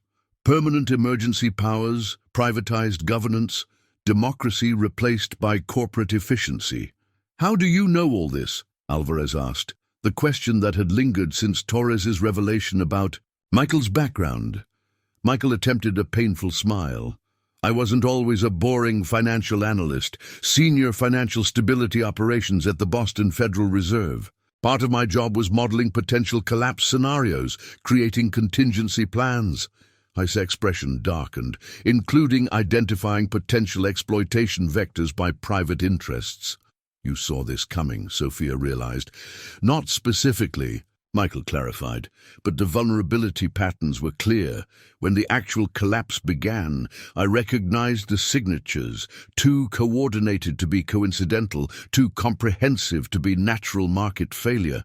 Further explanation was interrupted by the approach of lights on the water, not the harsh spotlights of military vessels, but the subdued running lights of a civilian craft carefully navigating through storm-churned waters. "Our extraction," Marcus confirmed, signaling with a shielded flashlight. The craft, a sturdy fishing vessel repurposed for resistance operations, maneuvered alongside the heaving dock. The captain, face obscured by foul weather gear, gestured urgently for them to board. "Torres and Lawson?" Michael asked, as they prepared to transfer him to the vessel. "Separate extraction route," Alvarez explained. "Rendezvous at the safe house tomorrow." As they secured Michael aboard, the boat's radio crackled with urgent communication. "Military vessels departing Harbor Central. Moving to establish perimeter. Blockade. All extraction assets accelerate departure." "They're attempting to seal the harbor," the captain translated grimly. "We have minutes, not hours." The fishing vessel's engines growled as they pushed away from the dock, navigating through increasingly violent swells. Sophia accompanied her father below deck, where a makeshift medical area had been prepared. "Storms working for and against us," Marcus observed, joining them after conferring with the captain. "Limiting their search capabilities but making navigation treacherous." Through the vessel's small porthole, Sophia glimpsed Boston's transformed skyline, buildings partially dark, emergency lights blinking erratically, the golden dome of the State House occasionally illuminated by lightning strikes. The city of American independence, now ground zero for its potential demise. "Where are we heading?" she asked as the captain executed a sharp turn to avoid a military patrol boat barely visible through sheets of rain. "North Shore," Marcus replied. "Resistance has established a significant presence in coastal communities, former fishing villages, historical smuggling routes, limited military presence." Michael nodded with grim approval. "The historical symmetry is fitting. Revolution beginning again where it first sparked." As the vessel navigated through churning waters, occasionally jolting violently against rogue waves, Sophia monitored her father's condition while absorbing the magnitude of what they'd learned. The collapse wasn't merely a failure of systems, but a deliberate reconstruction. Corporate interests using crisis to reshape America into a privatized authority structure. "What happens now?" she asked, the question directed at both her father and husband. Marcus checked his tactical map, where resistance positions were marked across New England. "We regroup, consolidate with other resistance cells. The national network is stronger than the emergency government realizes. And more fragmented," Michael cautioned. "Without coordination, isolated resistance groups will be systematically eliminated." "That's where your Federal Reserve knowledge becomes crucial," Marcus responded. "You understand the infrastructure they're trying to control. You know the system's vulnerabilities and its strengths." Michael attempted to sit up straighter, wincing with the effort. "I'll tell you everything I know, but this isn't just about technical systems or financial architecture. This is about competing visions for what America becomes after the collapse." The vessel lurched violently as a massive wave struck its port side. Equipment shifted, loose items tumbled across the floor. Above, the captain shouted orders to his crew as they fought to maintain course through the storm's fury. "It's not just America that's being tested," Michael continued once the vessel stabilized. "It's the very concept of democratic governance versus corporate control. If we fail here, the model spreads globally." Sophia watched her father's expression transform. Despite his injuries, despite days of interrogation, his strategic mind was already calculating moves on a chessboard most couldn't even see. The financial analyst had vanished entirely, revealing the crisis strategist who had always existed beneath the surface. "First," he said with newfound strength, "we need to reach the North Shore facility. Then we broadcast what we know, the true nature of this emergency government. Then we connect the fragmented resistance cells into a coordinated response." "One step at a time," Sophia advised, administering another dose of pain medication. "First, we survive this escape." The fishing vessel plowed forward through mountains of water, each wave threatening to overwhelm it, each valley between waves offering momentary respite. Much like America itself, Sophia reflected, lurching between crisis and temporary stability, fighting to maintain course through the storm. "We'll make it," Marcus assured them, his hand finding Sophia's. "All of us." Michael nodded, his one good eye fixed on his daughter and son-in-law with fierce determination. "Yes, we will, because what we're carrying isn't just information or strategies." His hand reached for his pocket, finding the antique pocket watch still miraculously in place. "It's memory of what America is supposed to be, of what we're fighting to restore." As the vessel pushed northeast through the tempest, the lights of Boston faded behind them, not extinguished, but temporarily distant. Like the America they had known, transformed, but not destroyed, waiting to be reclaimed. The fishing vessel limped into Gloucester Harbour as dawn broke. the storm finally relenting after battering the New England coast through the night. The small crew, exhausted but triumphant, guided their craft past the iconic Gloucester Fisherman's Memorial, a statue dedicated to those who go down to the sea in ships, now serving as an unintentional monument to a different kind of perilous journey. "We're here," Marcus announced, helping Sophia support Michael onto the deck. "Resistance stronghold on Cape Ann." Sophia surveyed the harbor with surprise. Unlike Boston's military checkpoints and abandoned buildings, Gloucester showed signs of functional organization. Fishing vessels moved purposefully through the water, dock workers unloaded supplies, while evidence of the collapse remained, makeshift. Repairs, repurposed materials, armed guards. The community had clearly established a working system. "Welcome to the free Massachusetts zone," their captain announced with evident pride, one of the few functioning independent territories on the East Coast. A medical team met them at the dock. Real medical professionals with proper equipment, not just the improvised care Sophia had been providing. They transferred Michael to a stretcher, assured Sophia they had antibiotics and pain management capabilities, and whisked him toward what had formerly been Gloucester's community hospital. "How is this possible?" Sophia asked as they followed. "Behind, the organization, the supplies. Fishing communities are naturally self-sufficient," Marcus explained. "When Boston fell, coastal towns like Gloucester already had food sources, transportation, and strong community bonds. They united quickly, pooled resources, established trade with other coastal settlements, and kept the military out. Natural geography helps," their escort explained. "Limited road access, knowledge of coastal waters the military can't match. Plus, several National Guard units defected to protect their home communities. The hospital, while clearly operating under austerity conditions, maintained impressive functionality. Solar panels and wind turbines provided power. Medical staff moved with purpose. Michael was immediately taken for proper assessment, leaving Sophia and Marcus in a small waiting area. "Torres should arrive with the second group by noon," Marcus informed her, checking his communications device, more sophisticated than anything they'd had in Boston. "Assuming they made it through the storm." "They will," Sophia replied with conviction born of necessity rather than evidence. "We need them, especially Lawson. His intelligence on military movements is invaluable." 6 hours later, Michael had been stabilized, treated for dehydration, and given proper pain management. Though the doctors confirmed 3 broken ribs, a mild concussion and extensive bruising consistent with systematic torture, they expected full recovery. Torres arrived with the second extraction team shortly after midday, Lawson among them. The major had abandoned his uniform for civilian clothes, his military bearings still evident, despite his efforts to blend in.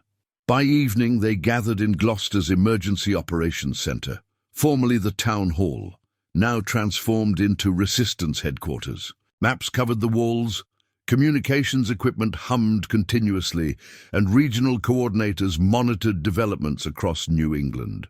Michael, propped up in a wheelchair but insistent on participating, addressed the assembled resistance leadership.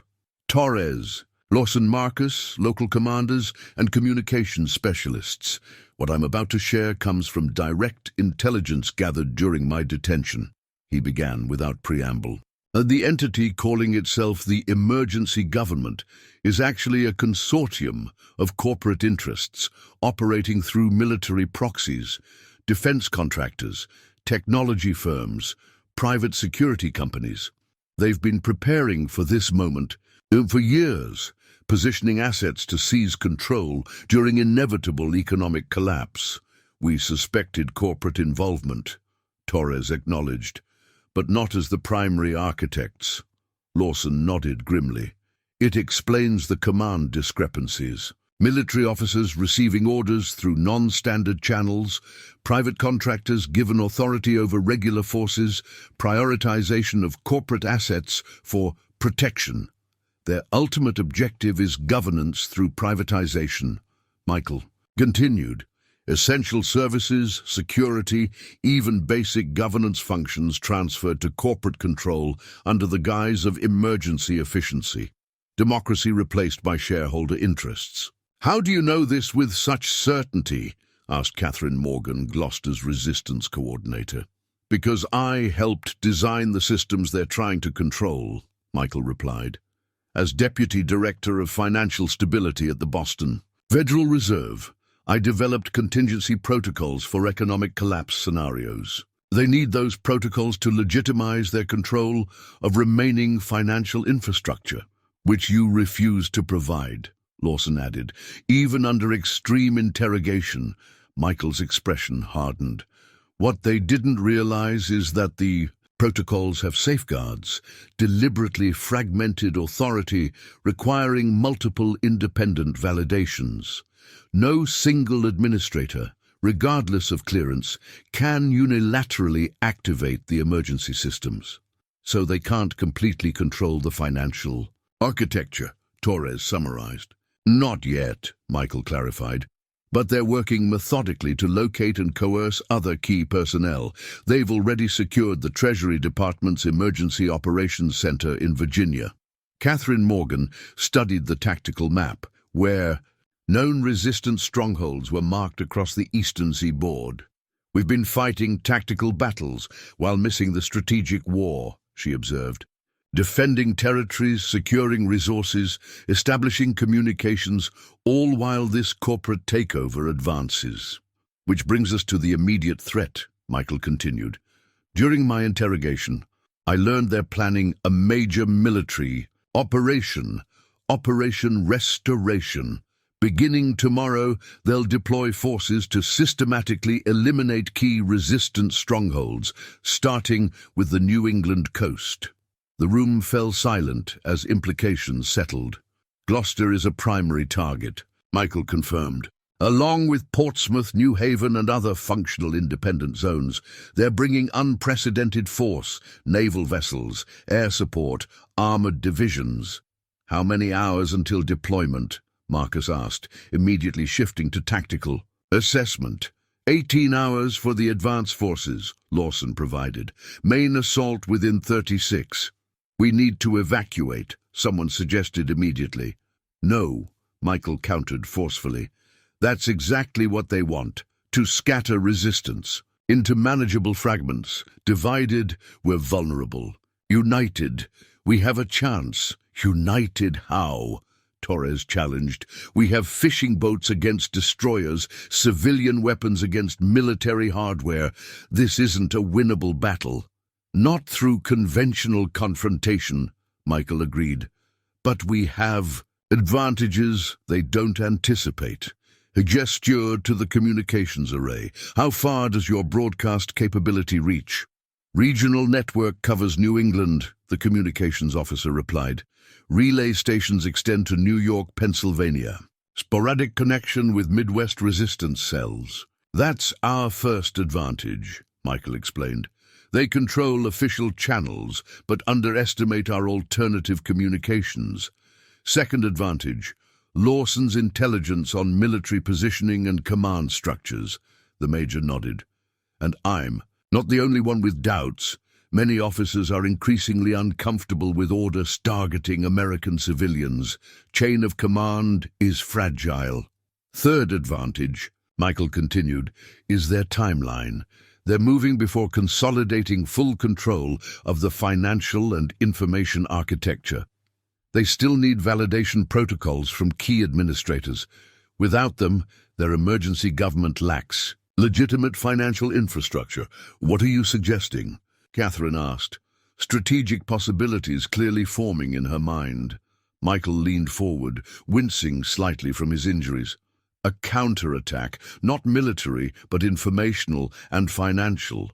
We broadcast the truth about the corporate takeover on all available channels. Simultaneously, we activate the Federal Reserve's emergency coalition protocols, not to control resources, but to freeze them." "You can do that?" Torres asked incredulously. "Not alone," Michael clarified. "The system requires multiple validations from designated administrators. I know 4 who escaped the initial purge, Treasury officials, Federal Reserve officers.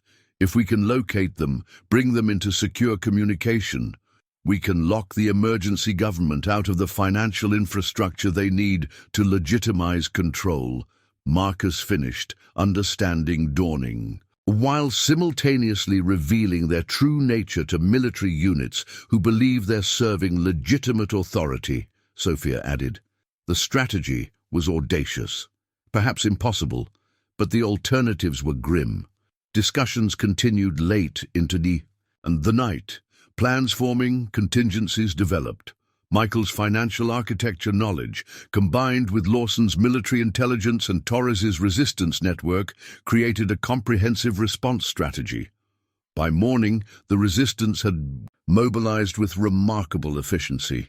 Communications teams prepared broadcasts for maximum distribution. Security forces established defensive perimeters around Gloucester. Most crucially, specialized teams deployed to locate the other financial system administrators Michael had identified. This is our one chance, Michael told Sophia as dawn broke over the harbor. If we fail, they'll eliminate the remaining resistance, secure the financial architecture, and establish permanent emergency governance. We won't fail, she assured him, the determined confidence of a surgeon facing a high-risk procedure. Not with what's at stake. As preparations accelerated, Lawson received encrypted intelligence from his remaining military contacts. Operation Restoration had been initiated ahead of schedule. Naval vessels were already approaching Massachusetts Bay. Airborne units had departed from secure facilities in Connecticut. They know something's happening, the major reported grimly. We've lost the element of surprise. Then we accelerate, Michael decided. Launch the broadcast now, before they can jam communications. Begin the financial protocol activation sequence. The Resistance's emergency broadcast cut through regular communications channels, overriding the emergency government's carefully controlled information flow. Michael's face, still bearing evidence of torture, appeared on screens across the region as he detailed the corporate takeover masquerading as emergency governance. Simultaneously, secure communications reached 2 of the 4 financial administrators Michael had identified, a former Treasury official in Vermont and a Federal Reserve technology officer hiding in western Massachusetts. With their cooperation, the first phase of the emergency protocol lockdown initiated. The response was immediate and violent. Military vessels accelerated toward Gloucester. Communications jamming intensified. The emergency government issued counterclaims, labeling Michael a dangerous extremist, spreading disinformation to undermine recovery efforts. They're panicking, Torres observed, monitoring response patterns, abandoning the calculated approach for brute force. Standard authoritarian response when legitimacy is threatened, Michael confirmed, but it creates new vulnerabilities. Those vulnerabilities became apparent as the hours passed. Reports filtered in of military units hesitating to engage, questioning command structures. Some National Guard detachments explicitly refused deployment orders against civilian targets. The emergency government's communications showed increasing internal friction. By midday, the financial lockdown had expanded as the 3rd administrator, a Federal Reserve Board member sheltering in New Hampshire, joined the coalition. Critical financial systems that the emergency government had planned to control were now locked behind authentication protocols they couldn't override. One final administrator needed, Michael reported, monitoring the system's status. Without all 4 validations, the lockdown remains vulnerable. The 4th administrator, the Federal Reserve Bank of New York's former operations director, remained unlocated, potentially captured or killed during the initial collapse. Without their authentication, the defensive financial barrier remained incomplete. As afternoon approached, military pressure intensified around Gloucester. Naval vessels established positions at harbor entrances. Helicopter reconnaissance circled overhead. The emergency government's response had shifted from information control to direct military suppression. They're preparing for assault, Marcus reported from the harbor defensive position.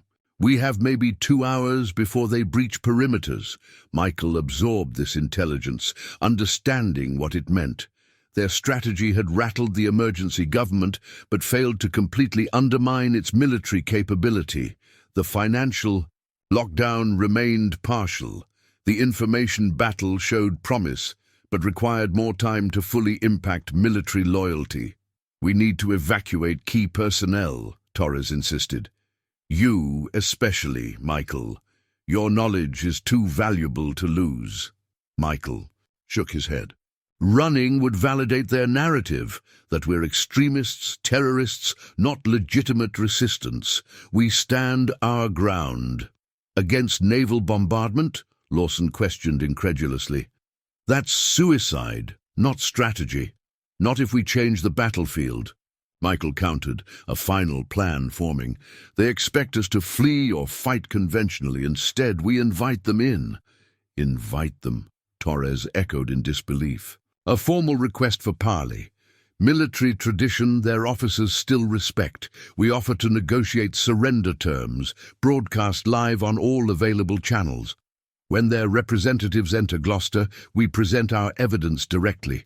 Not just to distant audiences, but to their own officers.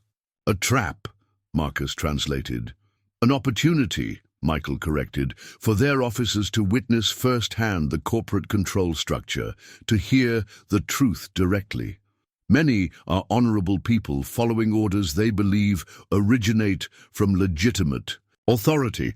The gamble was extraordinary, but alternatives had dwindled. Torres reluctantly authorized the parley request, transmitted on military channels with formal protocols that Lawson ensured would be recognized. To everyone's surprise, the emergency government accepted, perhaps seeing an opportunity to capture Michael and other resistance leaders in one efficient operation. A delegation would arrive by helicopter in 1 hour to discuss peaceful resolution of the insurgent situation. They're sending Corporate Security Director Harrington himself, Lawson reported after receiving the confirmation. The actual authority behind military operations. He rarely appears in public. Perfect, Michael responded. The corporate face of their military authority. The hour that followed was a flurry of preparation, not for escape, but for revelation. Communication systems were positioned to broadcast the parley. Documentation was organized. Civilian witnesses were gathered. As the military helicopter descended toward Gloucester's central square, Michael took his position, supported by Sophia and Marcus. Despite his injuries, he stood unassisted, refusing the wheelchair that had supported him through recent days. "Whatever happens," he told Sophia quietly, "remember that systems collapse, but principles endure. Your child will know a free America, one way or another." The helicopter's downdraft whipped across the square as the emergency government's delegation disembarked. Security personnel first, followed by a silver-haired man in an immaculate business suit. Director Harrington moved with corporate precision rather than military bearing, his expression suggesting annoyance at the inconvenience rather than concern for the conflict. Behind him emerged the final piece in Michael's strategic puzzle. A woman in her 60s, clearly under duress, escorted by armed guards. Elizabeth Chen, the Federal Reserve Bank of New York's operations director, the fourth administrator whose validation was required to complete the financial lockdown. As the delegations faced each other across Gloucester's weathered square, Michael stepped forward, voice strong despite his injuries.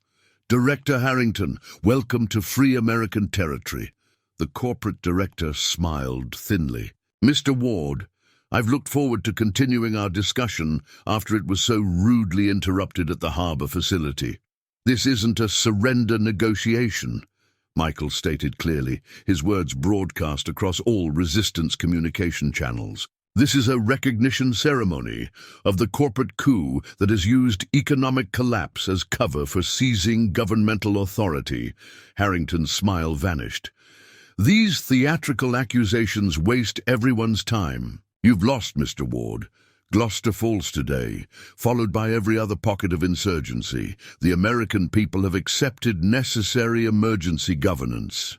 Have they? Michael challenged, gesturing toward the communications array broadcasting their exchange. Or have they simply not understood who is actually governing? Not elected officials, not military leadership, but corporate interests represented by you and your consortium. As Michael systematically detailed the corporate takeover structure with evidence from his Federal Reserve position and Lawson's military intelligence, a subtle shift became apparent among the military officers accompanying Harrington. Expressions changed from disciplined neutrality to growing concern. The confrontation peaked when Michael addressed Elizabeth Chen directly. "Dr. Chen, you've been coerced to provide financial system access against your will, violating your oath to protect American financial stability." Her response, though quiet, carried clearly across the square. "Yes, they threatened my family." The admission visibly unsettled the military officers present.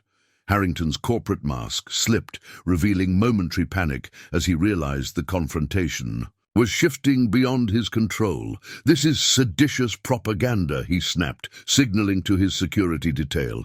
"Take them into custody, all of them." The critical moment had arrived. Would military personnel follow corporate orders to arrest American citizens during a peaceful parley? Or would the fracture Michael had anticipated finally materialize? The answer came from an unexpected source. Major Lawson stepped forward, addressing the military officers directly. "Gentlemen, as sworn officers, you've taken an oath to the Constitution, not to corporate interests. I ask you to examine that oath now."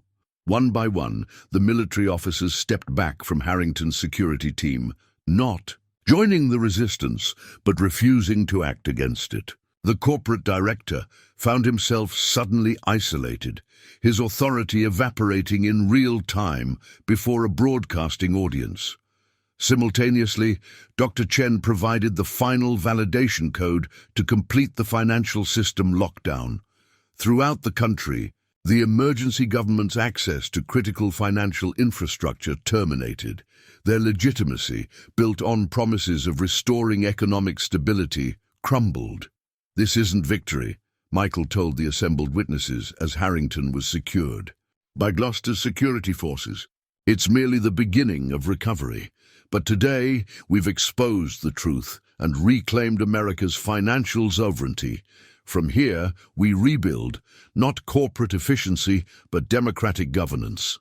As the broadcast concluded and the implications of what they'd accomplished spread across resistance networks nationwide, Sophia found herself supporting her father's weight. The confrontation had depleted his remaining strength. "You did it," she whispered, as they helped him toward medical treatment. "No," he corrected with exhausted satisfaction. "We did it, all of us. America isn't a place or a system. It's people willing to stand for something larger than themselves." Beyond the square, church bells began ringing across Gloucester, an impromptu celebration spreading from steeple to steeple. Not victory, as Michael had said, but something equally precious. Hope. America was falling still, systems collapsing, challenges multiplying. But its heart, the democratic principle that had sustained it for nearly 250 years, beat on. 3 months after the Gloucester confrontation, Michael stood on the community hospital's rooftop, watching fishing vessels navigate the harbor below. The morning sun cast long shadows across the recovering town, where reconstruction efforts continued with methodical determination. The pocket watch rested in his palm, its weight familiar yet different now. No longer a connection only to the past but of the future being forged around him. He closed it gently as he heard footsteps approaching. "The doctor says you're pushing yourself too hard," Sophia chided, joining him at the railing. Her pregnancy now visibly shaped her profile against the morning light. "Doctors always say that," Michael replied with a small smile. "You should know. The America that had fallen was not yet rebuilt, perhaps never would be, in its previous form. The emergency government's corporate structure had collapsed after the Gloucester revelation, but the power vacuum left behind created new challenges. Some military units maintained regional control. Civilian governance had re-emerged in scattered communities. The fragmentation Torres had warned about had materialized, though tempered by growing cooperation networks. "The council meeting starts in an hour," Sophia reminded him. "Torres just arrived from Portsmouth with their regional representatives." Michael nodded. The New England Reconstruction Council, comprising delegates from communities across 6 states, represented the first formal attempt to rebuild governance structures based on consent rather than control. Similar councils had formed in the Mid-Atlantic, the Great Lakes region, and the Pacific Northwest. Not a new America yet, but the scaffolding of what might become one. "I'll be there," he assured her. "Just needed a moment to think, to remember what had been lost and what remained." The financial systems he had helped design were permanently altered, the economy transformed. Digital networks operated at fraction of former capacity. Infrastructure repairs would require decades. Yet communities like Gloucester demonstrated remarkable resilience, adapting, innovating, cooperating in ways the pre-collapse society had forgotten. "Marcus is back," Sophia mentioned, her expression brightening. "Supply mission to western Massachusetts were successful, trade networks expanding.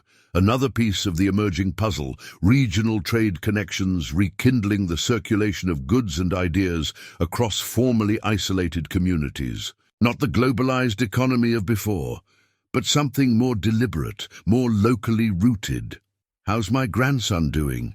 Michael asked, nodding toward her rounded belly.